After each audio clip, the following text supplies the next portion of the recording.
এবার বৈষম্য বিরোধী ছাত্র আন্দোলন থেকে পদত্যাগ করলেন চট্টগ্রাম মহানগর কমিটির যুগ্ম সদস্য সচিব আসির হামিম ইসমাম। সোমবার দিবাগত রাতে ফেসবুকে একটি পোস্ট দিয়ে বিষয়টি জানান তিনি উল্লেখ করেন, চট্টগ্রাম মহানগর কমিটি গঠনের পর সংগঠনটি তার মূল উদ্দেশ্য, নৈতিকতা এবং দায়িত্ববোধ থেকে বিচ্যুত হয়েছে। এই কমিটির উল্লেখযোগ্য সংখ্যক সদস্যের বিরুদ্ধে চাঁদাবাজি, নারী নিপীড়ন, রাজনৈতিক পক্ষপাতিত্ব এবং ছাত্রলীগ পুনর্বাসনের মতো গুরুতর অভিযোগ রয়েছে, যার বেশ কয়েকটির বিরুদ্ধে প্রমাণও বিদ্যমান। এতদিন এই ব্যাপারে নীরব থাকাটাই শহীদদের রক্তের সঙ্গে বিশ্বাসঘাতকতার অপরাধে যুক্ত করা বলেও উল্লেখ করেন তিনি। ইসমাম আরও উল্লেখ করেন, কমিটি গঠনের 5 মাস পেরিয়ে গেলেও একটি পূর্ণাঙ্গ সভা পর্যন্ত হয়নি। নেতৃত্বহীনতা, সমন্বয়ের অভাব এবং উদ্দেশ্যহীনতার ফলে সংগঠনটি কার্যত নিষ্ক্রিয় হয়ে পড়েছে। বৈষম্য বিরোধী ছাত্র আন্দোলনকে অরাজনৈতিক বলা হলেও বাস্তবতা হলো এর কিছু সদস্য রাজনৈতিক দলের কার্যকলাপে সক্রিয়ভাবে অংশগ্রহণ করছে।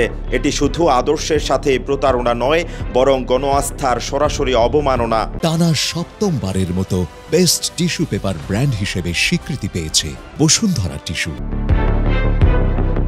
এই প্রেক্ষাপটে নিজের বিবেকের তাড়নায় এবং সংগঠনের প্রতি অন্তর থেকে দায়বদ্ধতা রেখে বৈষম্য বিরোধী ছাত্র আন্দোলন চট্টগ্রাম মহানগরের যুগ্ম সদস্য সচিব থেকে পদত্যাগের ঘোষণা দেন তিনি। ইসমাম আরও উল্লেখ করেন, এই পদত্যাগ যেন বিভ্রান্তির জন্ম না দেয়। এটি ব্যক্তি আক্রমণ নয়, বরং একটি আদর্শ বাঁচিয়ে রাখার ক্ষুদ্র প্রয়াস। ইসমাম ফেসবুক পোস্টে আরও উল্লেখ করেন, সংগঠনটি তার মূল চেতনায় ফিরে যাক, শহীদদের রক্ত, গণ আন্দোলনের উত্তরাধিকার এবং বৈষম্যের বিরুদ্ধে সংগ্রামের প্রেরণাকে যেন অপমানিত না করে। ভবিষ্যতে সংগঠনের কোনো ভুল সিদ্ধান্ত বা কর্মকাণ্ডের দায়ভার যেন তার উপর না বর্তায়, এই প্রত্যাশায় সংগঠনের সব কার্যক্রম ও সিদ্ধান্ত থেকে দায়মুক্ত ঘোষণা করেন তিনি। তবে সংগঠনের পদ ও দায়িত্ব থেকে সরে দাঁড়ালেও যে কোনো যৌক্তিক দাবি এবং ন্যায়ের পক্ষে তার কণ্ঠ সবসময় উচ্চকিত থাকবে। যারা এখনও আদর্শ ও ন্যায়ের পথে আছেন, তাদের প্রতি রইল অকুণ্ঠ সম্মান ও শুভকামনা।